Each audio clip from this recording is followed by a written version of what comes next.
Here we are at the Munich Airport Open. Welcome to all the chess lovers. We are into the round 3 of the Winter Chess Festival here at Munich, which has got the IM, the GM closed, and an open tournament going simultaneously. So the first 2 rounds were completed earlier this afternoon, and we have the 3rd round that began just about 4 o'clock local time.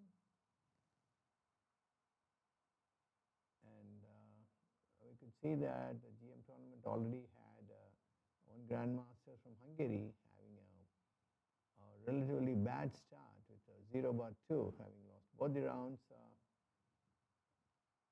And the grandmaster from India, Shyam Sundar, had a better start with winning both the rounds. So it was kind of a mixed bag for both of them. And also briefly, we had mentioned about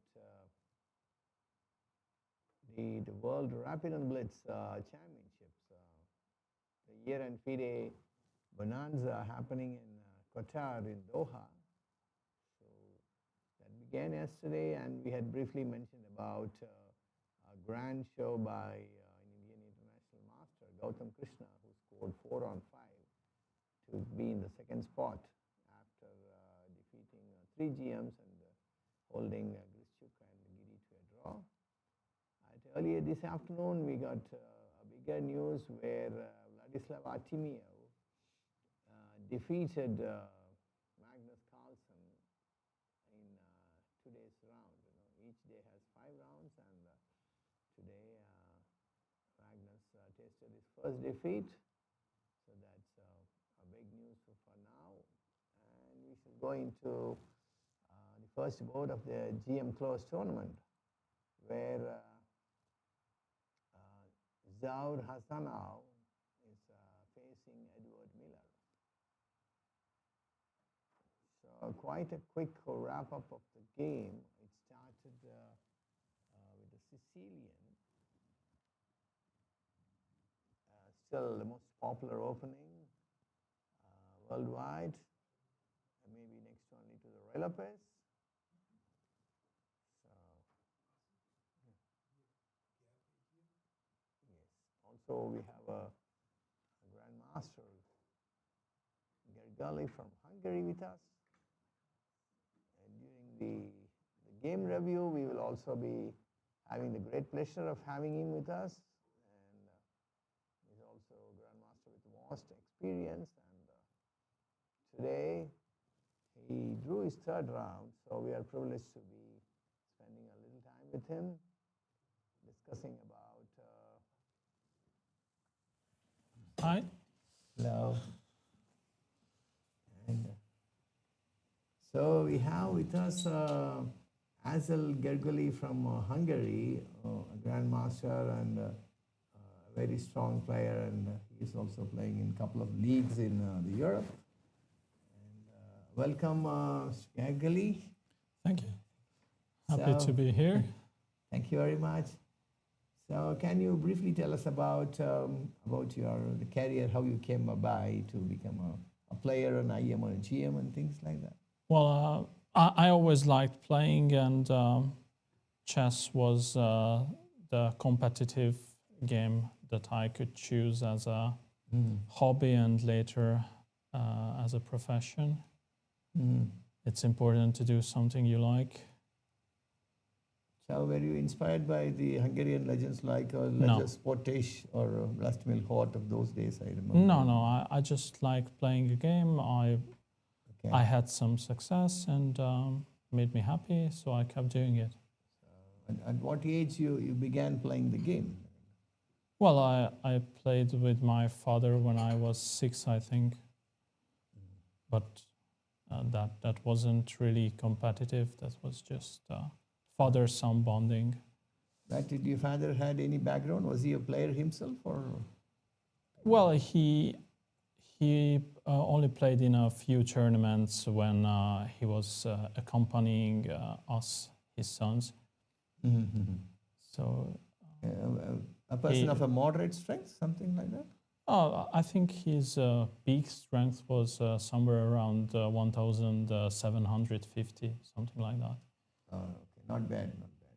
So Yeah. good enough to kind of train the kids for about a couple of years, probably. It was fun.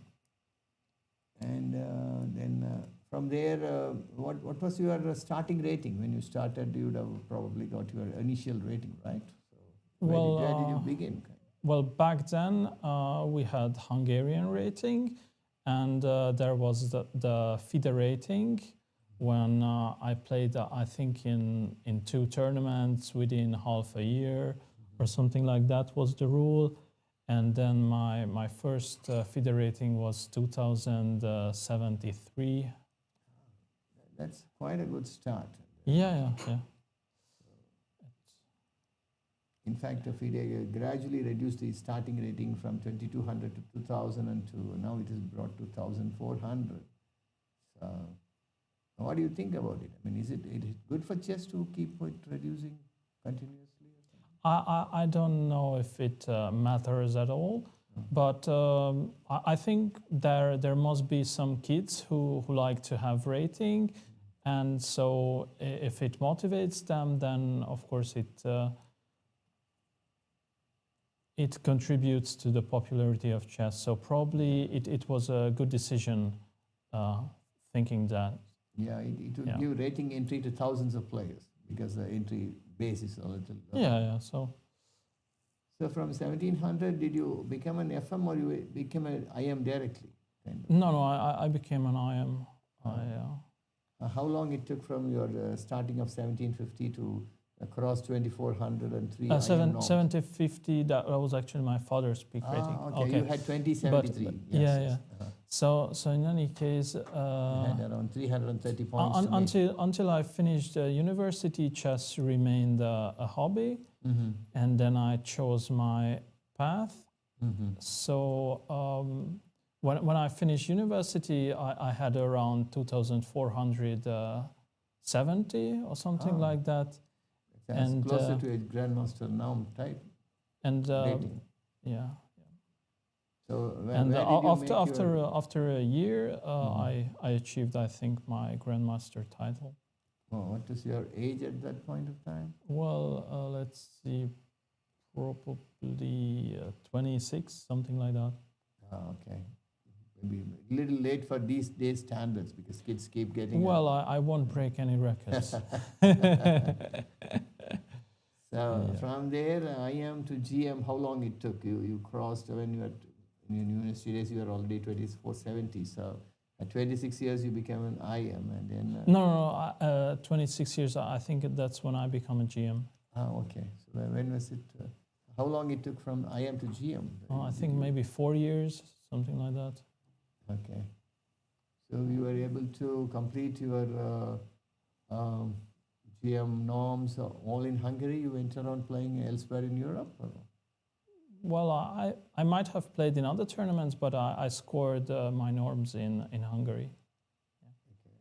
Back then, you didn't need any open norms, so I just had 3 closed GM tournament norms, and then I was waiting for the FIDE Congress to happen. By which time you had already crossed 2,500 mark? Yeah. I had 2,550 or 70. Okay. So that wasn't the issue. So what was your highest rating that you touched in FIDE rating? I think 2,573. Okay. So from there, going to 26 or 2650, was it not happening or? Well, yeah, obviously. Are you kind of got diverted into some job or work or something like that? Well, maybe if you can call chess teaching a job, Okay. but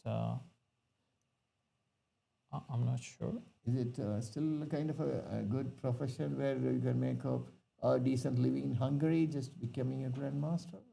Well, it's decent enough. Of Okay. course, it's always the case that you can, if you spend the same amount of time doing some other profession, then probably you will get a better living. Mm-hmm. But then, of course, chess doesn't really make the world a better place. So we can't expect to get paid very generously.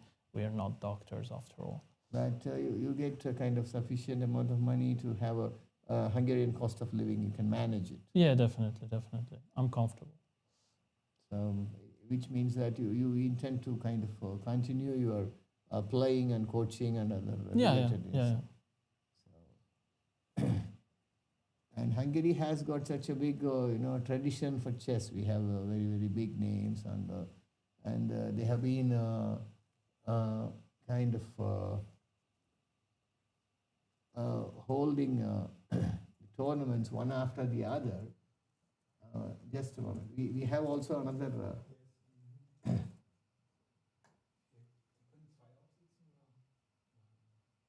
You can maybe take a chair. We have one more special person. Should I give my seat? No, it's fine. I already told my story after all. No, it's fine. You can sit. Yeah, I'm just taking. We will just finish it off. Okay. Yes, we have to get Okay. started. So, where would you see yourself in maybe another 5 or 10 years' time? Well, of course, I think I will be 2,600, but some people are betting that I won't cross 2,500 again. So we'll see who is right. You got to win the bet, actually. So you can bet $1,000 and get their money from them. Crossing Yeah, to actually, he didn't put his money where his mouth was, but yeah, so he told me that he doesn't want to bet against me real money because then he would be rooting against me, and that wouldn't be a nice thing to do. Was it somebody who was your friend, or he is someone who doesn't? An know? acquaintance, Okay. let's say. But of course, these days you can call anyone your friend, right? Yeah. Got to be a little careful with everybody. So you plan to start a family for some point of time? Well, I'm at the starting point of that, still not looking for a girlfriend. So yeah.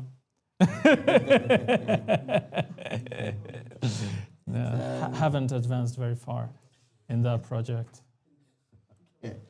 So how do you manage between playing and coaching? Like you take your assignments depending on your schedule to play the tournament, or how do you manage it? Exactly. Yeah. So basically, when I'm not playing in any tournament, I'm free for my students. Okay. So maybe one last question. What would you kind of, maybe some form of advice, because you have become an IM and then a GM. So some kids, people always like for good advice. For some starting persons, like say someone between say 1,700 to 2,000 or some 2,100, how do they go forward? Kind of, what do they need to do regularly to keep going up? Well, I think basically you need to do all. Ultimately, you need to be good at endings, openings, and middle game as well. So the advice I usually give is that you should do whatever you feel like doing, because then you will be more motivated. And also it will make you happier. Of course, during the tournament, you have to learn openings, you have to prepare against your opponents, but otherwise, you should do whatever you feel like doing, and then hopefully eventually you will do all of the stuff. But if for some reason it appears that you just never feel like solving tactics, then probably you'll have to stop doing whatever you like and do a little tactics once in a while. But until it's not very unbalanced, you can just do whatever you like doing. But would you say that structured coaching is essential, or somebody can work by himself with all the materials and come up? I think these days the materials are becoming better and better. Of course, it also depends on the level of the student. Generally speaking, when you are a beginner, it helps. A coach's help is more important than later on. Maybe later on you can work on your own. It also depends on the kind of on your personality. Some people are built in such a way that they are somehow social. I'm not sure why they become a chess player, but if that ever happens, some of these people don't really play any chess or work any chess unless it's with someone else. Oh, okay. So they need some kind of some person around A to partner. get going. Yeah. Otherwise, they won't do it. They will just spend their time on Facebook or something. So in your case, were you with some coach for some time, or you managed to come up all by yourself? Well, I was coached by a middle-aged guy who was living nearby us because we lived in a village.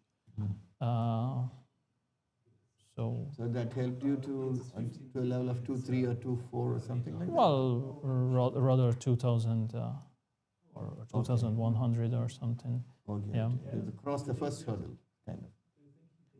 First 100 elos or something like that. And you found it useful, and subsequent to that, from say something like 2200 onwards, it all by your own you made it. Yeah. I read books and I thought about stuff.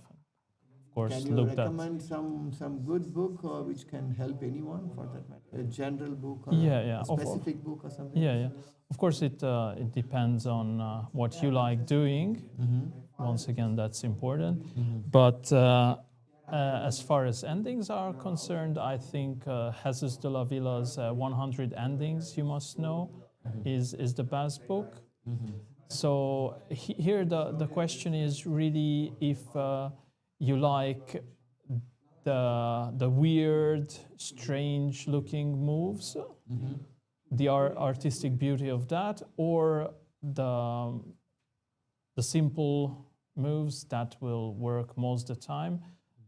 If you want to become a better chess player as quick as possible, then I think the practical approach is to learn something that is simple enough so that you can learn it quickly, but also comes up quite often so that it will be useful. And that is exactly how Jesus de la Villa constructed his book. Is it in Hungarian or English? I don't think it's translated into Hungarian, so I use it in English, obviously. Well, if you want to become a chess player, you need to learn at least the chess English. So thank you very much, Mr. No Axel problem. Gergely. It has been a pleasure spending our time with you. My Wish pleasure. you good luck in your pursuits. Thank you. What do you think about f4? Shouldn't White play f4 here? He has actually played b3.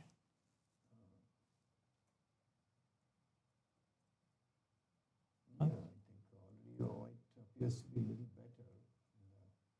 Can still play. But, in many occasions, I guess the players they think a lot, maybe even come up with a good move, but then they're very hesitant to play because of some other, something holds them back. They think of so many other possibilities and finally go for probably not the best ones.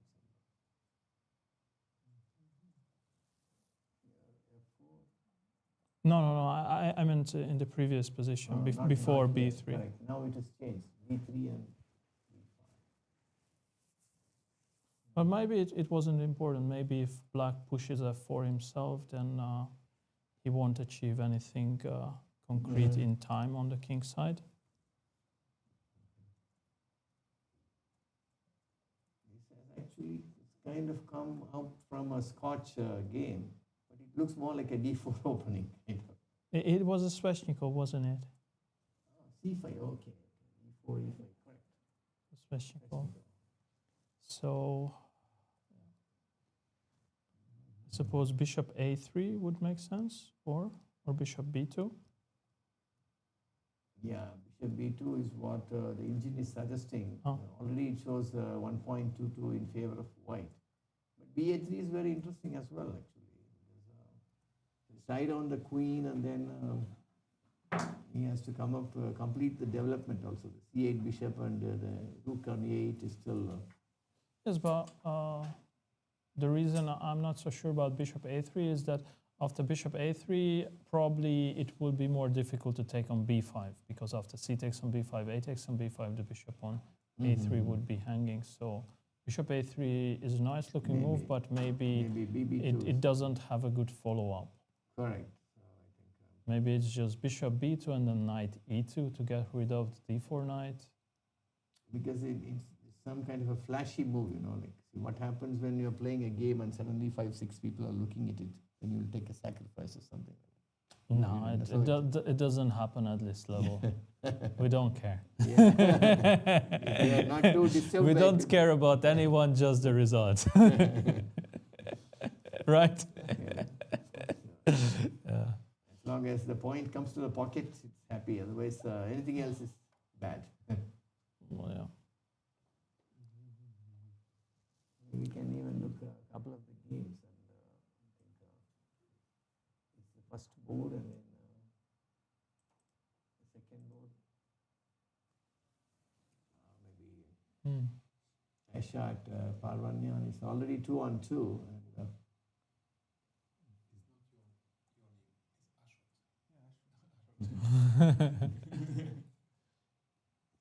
here also it looks very weird to me. Like, why would you play g4 if you play bishop g5?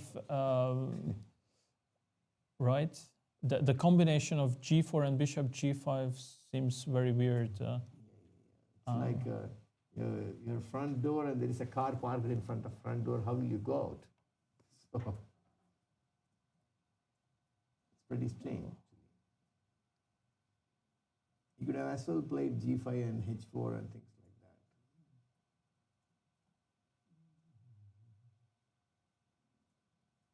So he has got So black's last move was bishop c7, and so probably white is taking the chance to make this pin really annoying. Yes, that could be the reason.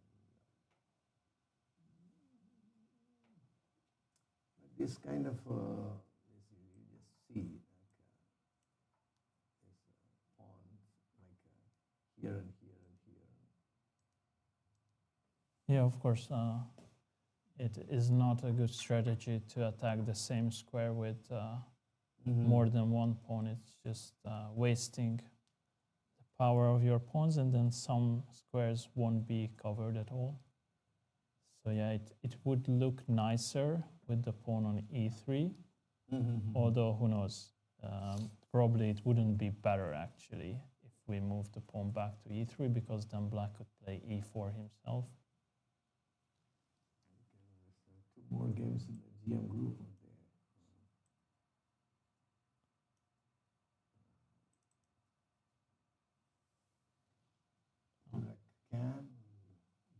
Seems like a rather standard position. And in this structure, black can play for c6 or for some kingside play. And it looks like c6 would be unwise because of the rook on d1. Now. Black has played nc6 to e7. Yeah. So Now, white one question is if bishop takes on h3 is a threat or not.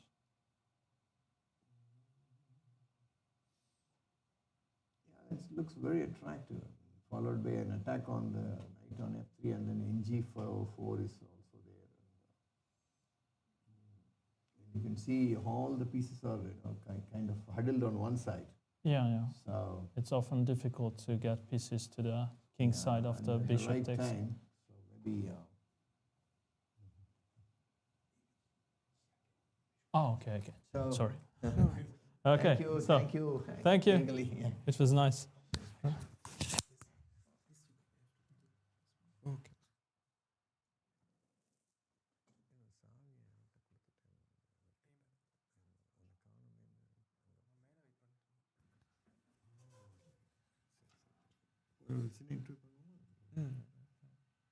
கொஞ்சம் வெளியே போகிறோம் ஒரு 10 மினிட்ஸ்க்குள்ளே முடிச்சிடலாமா Yeah, Mark, we had to stuck it somewhere. மேக்னெட்டிக்கா Mike. அதில் மேக்னெட்டிக்கா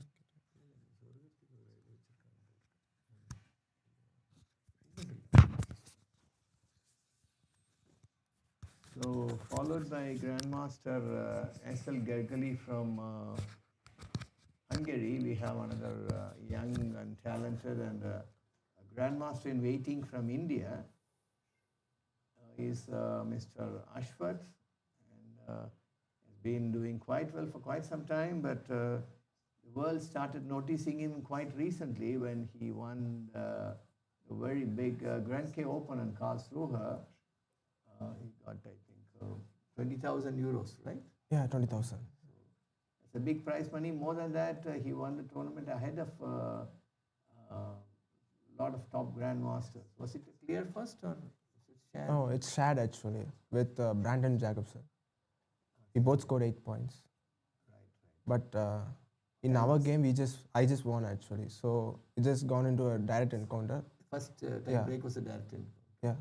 I mean, we didn't play. I mean, the tie breaks didn't count up actually. I just got first place by direct encounter because I beat him. Okay, so there were no more tie breaks because you had defeated in individual encounter. Yeah. So our grandmaster in waiting, Mr. Ashwath, has got 2 GM norms, and now he is in Europe playing a couple of tournaments in Budapest and Munich, looking for his final norm. It's quite possible that he could even make it here. He had quite a decent start, and what is your position now? 2 out of 3? 2 out of 3, yeah. So he had 2 draws and 1 win. And what is the requirement here? So I have to win 6 games in 7 actually. Okay, you require 6 wins in the next 7 rounds. Yeah. Okay. It's not impossible, but quite a stiff task. Huh? I'm sure he is up to that. And, so can you tell us a little about yourself, Mr. Ashwath? I mean, like how you picked it up and... Oh, like the early career? Yes. Okay. Yeah, I started playing chess when I was like 3 to 4. My father was a chess coach. Okay. So he had an academy in our home house. Then, at like when I was like 3, I just go around there and just collect some pieces. I'll just wander there. Yeah. Just play and. So it is very worth mentioning that Ashwath's dad, Mr. A.C. Siva, also my longtime friend, is a renowned coach from the state of Kanyakumari. So your academy is located in Nagarkoil or Kanyakumari? It's in Nagarkoil. It's in Nagarkoil, okay. Yeah. So who are probably before you, who are the best ones that passed out from your academy? Made some good name and writing. That would be Nishwin J. Yeah. J. Nishwin. Yeah. I think he crossed 2000, correct? Yeah, Or maybe 2000. 200. 2100 actually.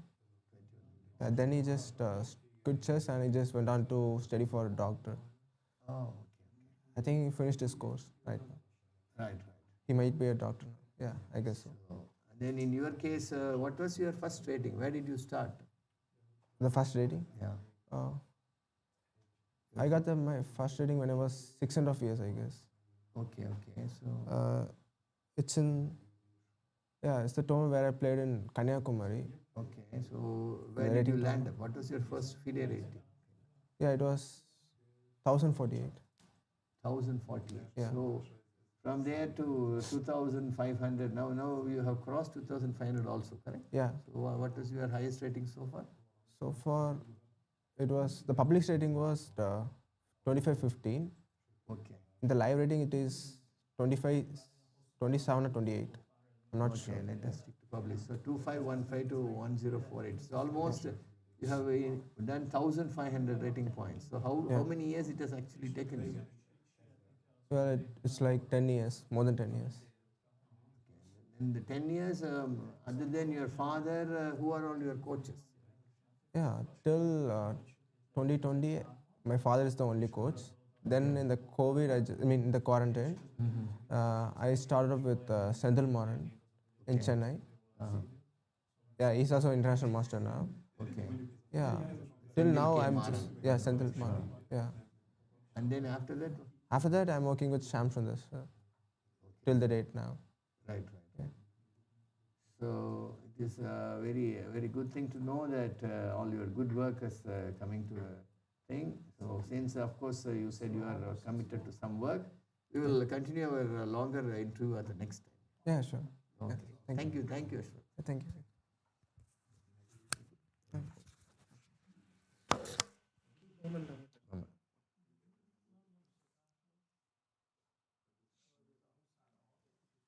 So we had two rapid interviews with a grandmaster and an international master with two GM norms. So that's quite a big number, and I hope our viewers might have really picked up something out of that. We will now go to the I am closed now that we have reviewed the earlier one of GM closed along with our Grandmaster Gedgali, who was also very kind enough to look into and observe and comment on a few positions. As we now move on to the I am closed. So here we see the first game between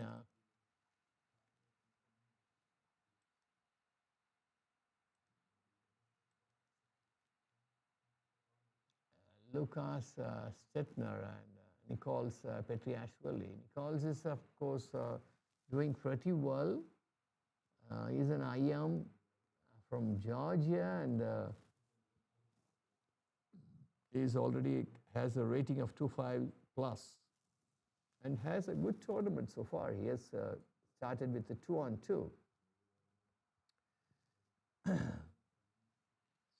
We will just go through briefly the game and how it went. Petriashvili started with NF3, D5, and an early trade-off of the white squared bishop.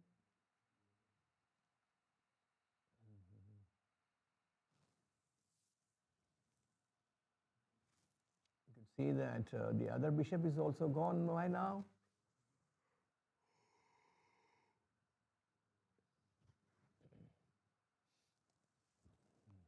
So it's going to be 2 rooks, 2 knights, and the queen all the way. And black is showing some bit of enterprise by playing the early KF7, showing that he wouldn't mind to play some bit of unorthodox play.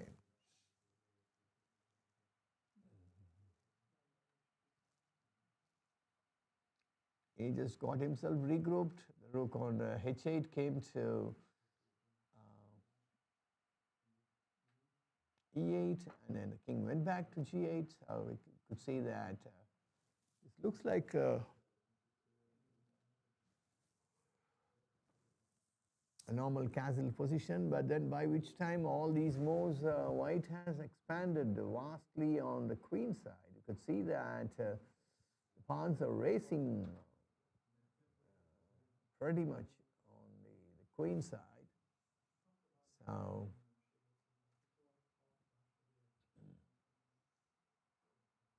the huge space advantage is something that black would need to answer about, because white has got no particular weaknesses, and then it keeps expanding by wish.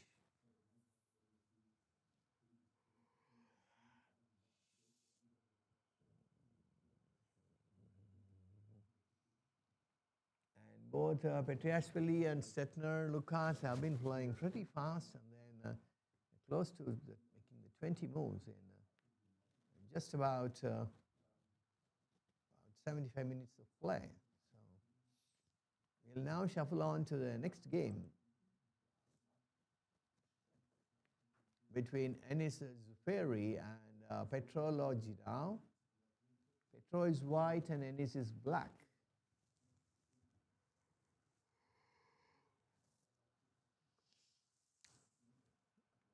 The French game started up.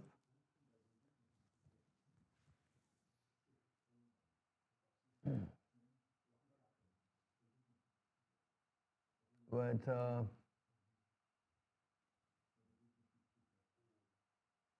center going the white's way early on, and black trying to, up the diagonal with the queen and bishop. You can see that it's still early days yet, but it's almost of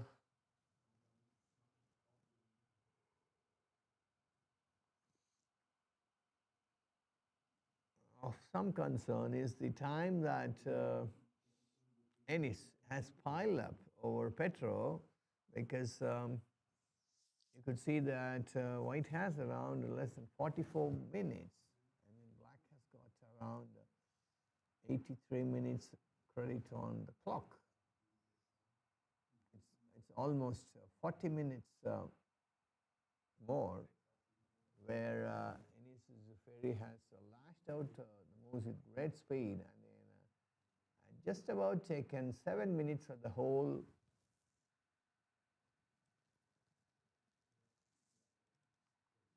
number of moves played so far. Then we have Robert Zisk.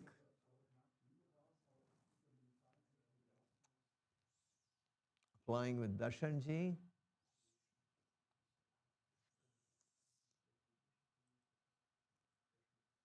The game started with the English are a little bit is looking like a reverse Sicilian. And,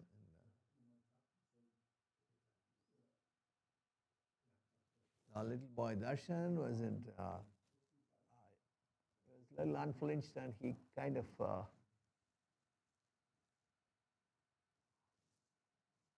equalized quite comfortably.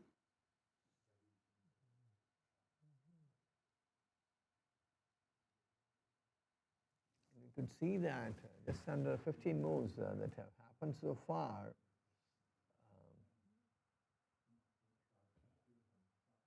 Black has made of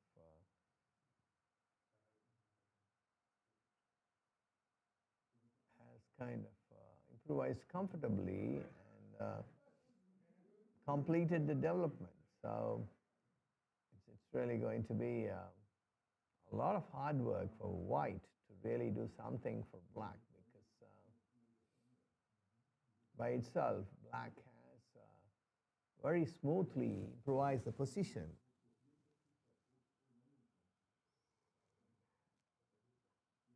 And the bishops are well placed, and so is the knight, and only the queen and the two rooks would need to find their spot, and then that black will be on. So white really has got quite a bit of work to do.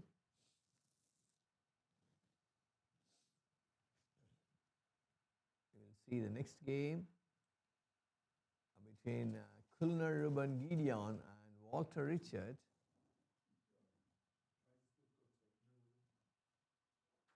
A quick look into the opening.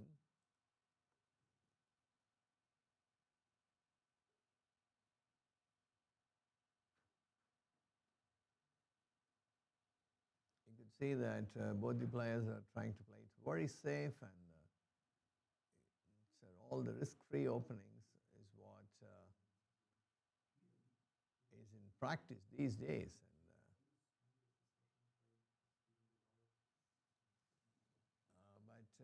But hard push of the H and G pawns saw white kind of putting black into a bind, whereby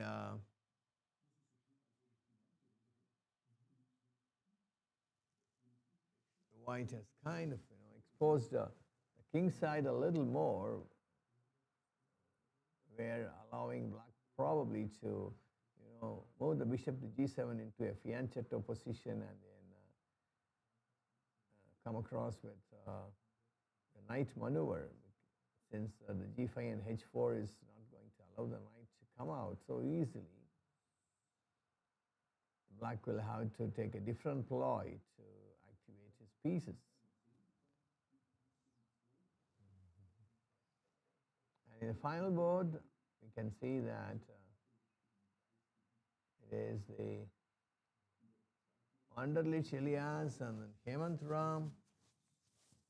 The Indian boy is actually playing for his second IM norm. He has got one IM norm to his credit and is a former Indian amateur champion and has had a decent start today. He won a quick game in the morning, so he should be in a fine nick. This game, as we could see, that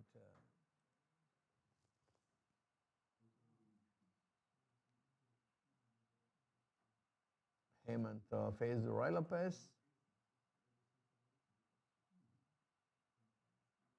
So in this version, the scope for risk is pretty low until Black decides to do something about it.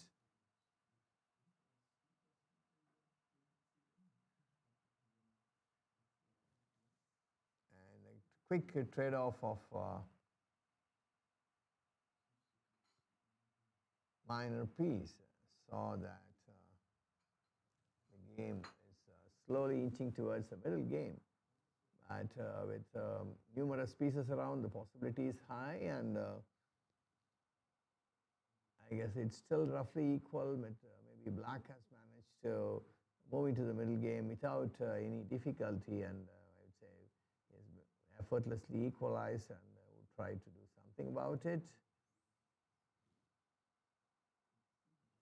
So at this point, we will put a short hold, a break, and then we will just about get back very soon. Please don't go away. A lot of interesting matches is going to come up. Until then, stay in Munich, enjoy watching. We'll be back shortly.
we go.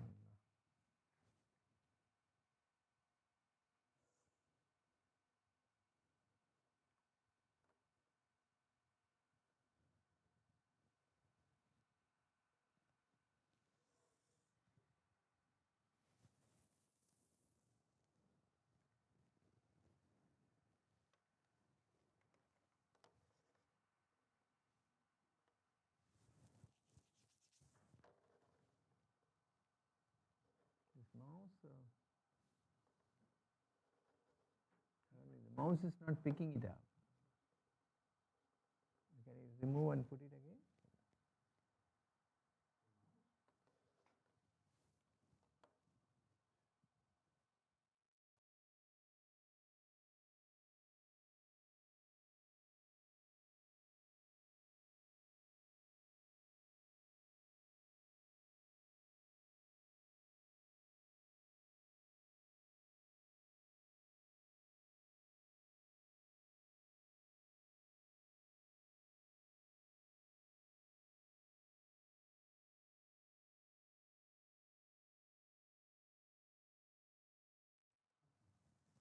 So welcome back to the Munich Winter Chess Festival.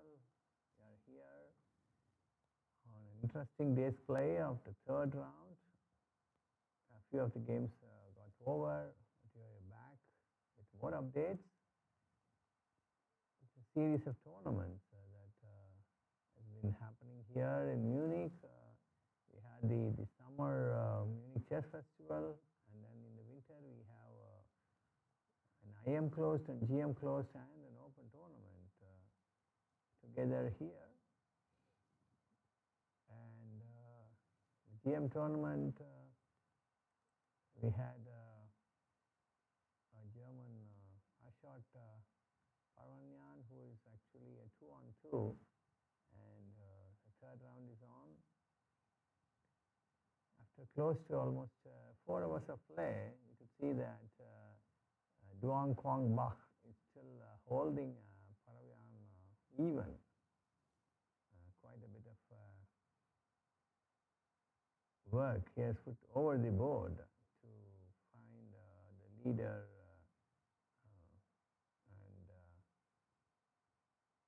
and also holding him steady with a somewhat equal position. So here we see the game, how it took turns, and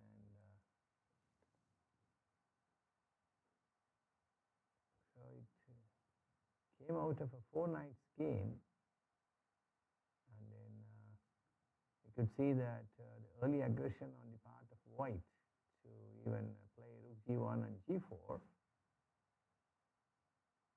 But surprisingly, when the black bishop retreated to bc7,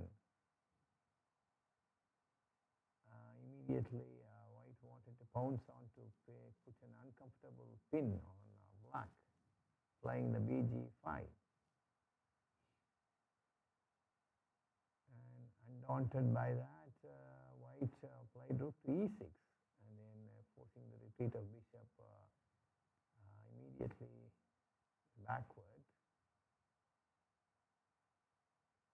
And some kind of queenside play by black, where he traded off the pawns and then brought about the rook on a8 to a3, brought some life back into the game, and then suddenly we had Parvanyan going for an exchange sacrifice, quite an interesting one, where he suddenly kind of decided to trade off his rook for the knight. So that was some bit of a shocker, but then immediately the knight, the black knight on f6 captures the pawn on e4, so he gets a huge bit of activity, and then supported by the pawn, the knight is going to sit there because the bishop is a black squared bishop and the knight is sitting on the white square, so it is not going to be easy to dislodge the knight. So which is the basis for which Parvanyan gave away the exchange. And he also has the advantage of two bishops. Quite possibly later into the end game, they may come into play and then play a lead role. And significantly, we could see that Paravian hasn't really used his queen. The moment he maybe starts using the queen, then it could become a different story altogether. But he has got just about 10 minutes on his clock compared to the 33 minutes that Dong Quang Bak has. So definitely this game is going to produce a result. There's no doubt about it.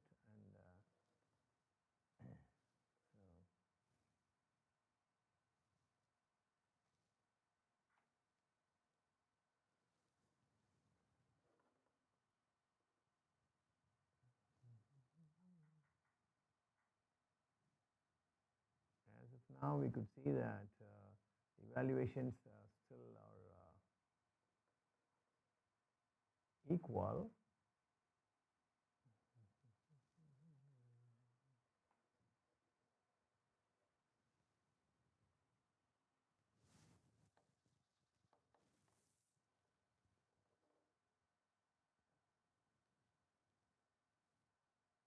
The earlier game, the top board game between Edward Miller and Hassanov went in favor of white. Zaur Hassanov defeated Edward Miller in a relatively quick game. We could see that the Sveshnikov Sicilian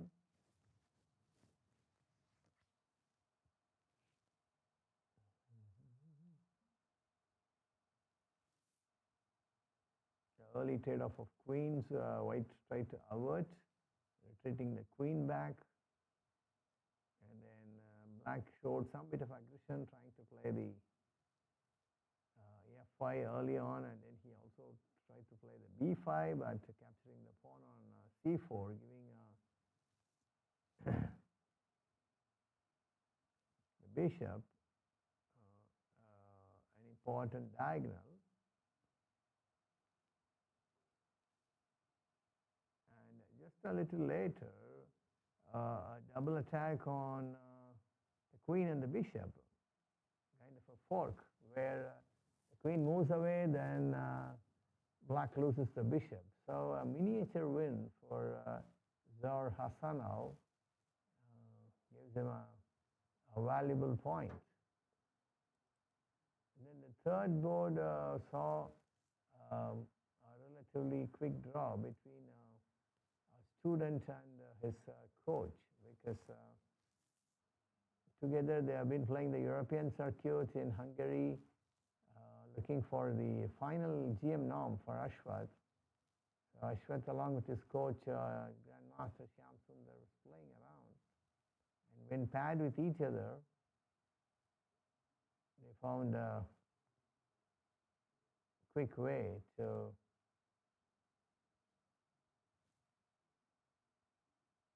draw the game by threefold repetition. So not a big surprise, because they are working towards a target, and then the coach and the student were paired with each other. So they took a quick draw by threefold repetition. And then the fourth board saw the Durac Khan, who defeated Grandmaster from Hungary, Axel Gergely, early in the first round.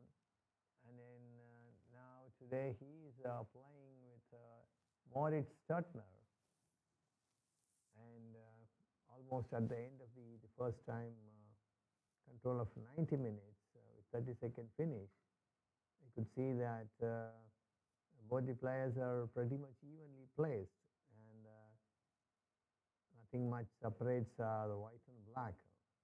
And despite white having a passed pawn on the d file, but that's a big blockade of bishops on d6 and d7, and both the files are occupied by the black rooks. So it's still an even game, and you could see that unless unless there is going to be some critical mistake at the later stage, could possibly end in a draw. We shall now move on to the IM section, the second of the closed tournament. The first board, we could see that Nichols Petriashvili, who started with a 2 out of 2, is doing pretty well. And right now he has a huge advantage, a positional advantage that could be more than enough for him to finish off the game. And he also has a time advantage of almost 50 minutes ahead of Lucas. So I am sure that Nicholas Petriashvili is likely to land up 3-on-3 very soon, because there is a passed pawn on c5, and then the knights are pretty awkwardly tied up. The king, the black king, is not in a great position. So all of them together point out to an extremely quick win in about a couple of minutes for the Georgian international master, who has a very strong rating of around 2,500 plus for an international master. The second board could see the game between Loginov Petro and Zuferi Enis, where it's 2 bishops versus bishop and knight, along with a mid-game trade-off of queen for 2 rooks. So white has got 2 rooks and black has got a queen, but the whole position is full of blocks. You could see that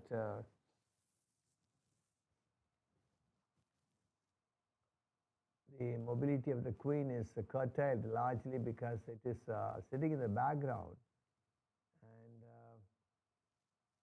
a slow but steady penetration from black could maybe make inroads into the white position, because Loginov has just about 3 minutes on his clock. So he would need to be very careful about his moves. Quite likely that he would be looking for repetition, whereas black may probably look for a win, because he has got more than 35 minutes on his clock.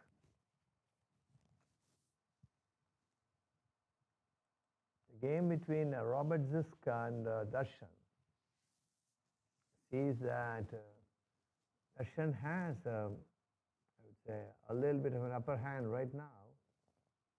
So he's got a well-placed bishop on b6, and the queen is into the 7th rank. All you would need to do is to bring his other pieces into action, then white could possibly be in big trouble, because the rook and the queen are occupying the a1, b1 and c1 squares, not really doing much, whereas black has brought his queen to e2, and the rook is also occupying the d file. So the other rook, if it is getting doubled, then that will be a huge trouble for white. So, but Robert Zisk,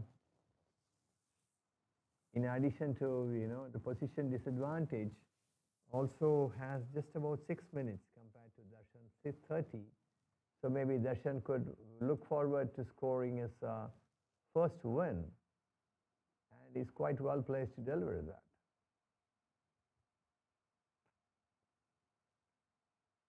The fourth board sees the game between Walter Richard and Ruben Gideon Kullner.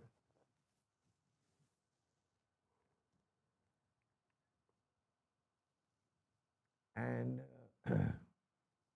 black definitely has an upper hand here, because black's pieces are swarming all around the white's area, and in terms of mobility and activity, black sounds much better.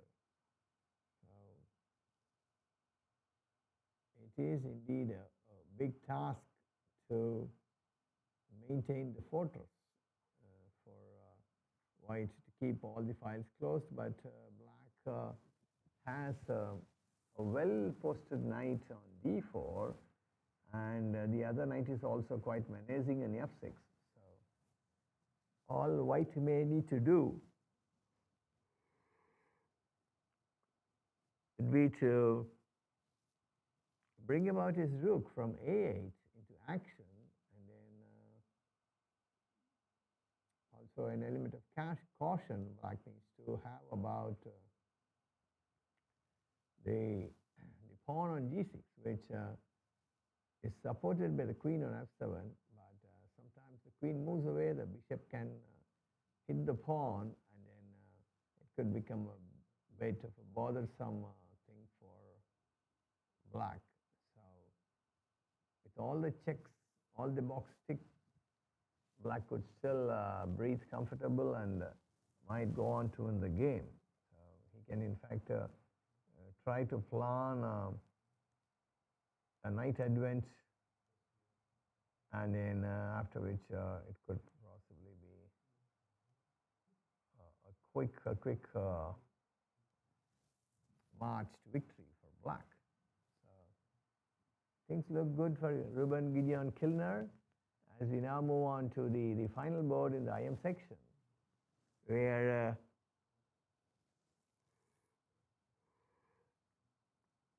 the norm aspirant and former national amateur champion from India, Hemant Ram, is having the upper hand and playing with the black pieces. He has done pretty well so far.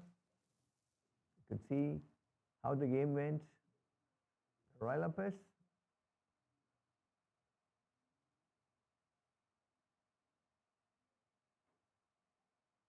A theory full of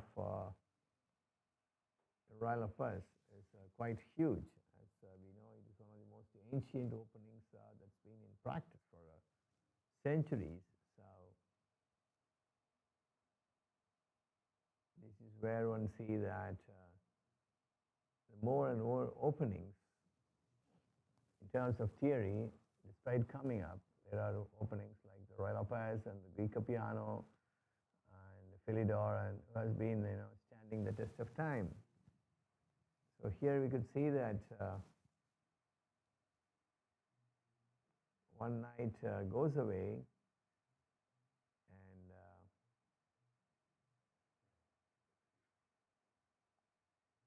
slow but steady improvement by Hemant Ram sees to it that his pieces are getting well placed.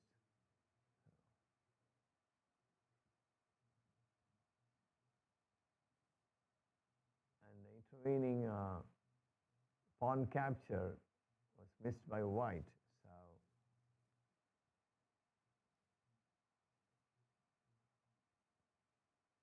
So white would really need to buck up and do something about it. And the knight is jumping now to d4, attacking the pawn on c6, but the possibility of pawn getting moved to c5 or the knight trading off, both are possible. And Wunderlach Elias has around 17 minutes compared to Hemant's 13 minutes.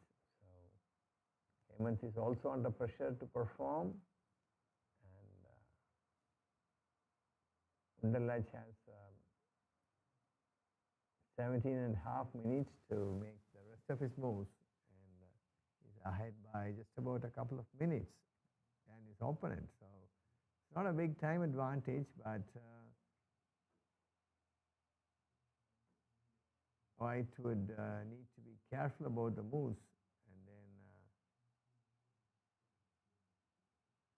quite possibly he could save the game. We shall now move on to the open section and see how things are shaping it out there.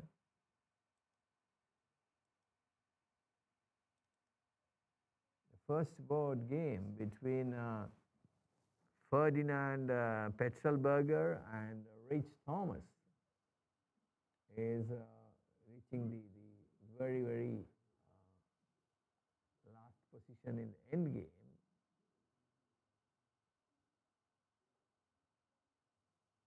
But we could see that the game in game, despite black being saddled with, it could still be quite a big task because the computer analysis could easily spot the draw. But when you play as a human, then it's an entirely different story. So you can see that unusually Petzelberger has driven his king all the way to g7. So it shows that his willingness to play for a win is more than the risk that could happen. So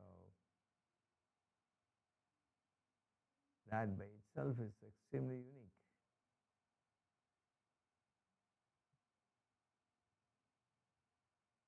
In just about 7 minutes remaining for Petzelberger, we should probably be seeing that white pushing very hard for win. And Rake Thomas has a job on hand. He should possibly be trying to hold as much as possible with his limited resources, because the pawns on the king side are pretty much weak for black.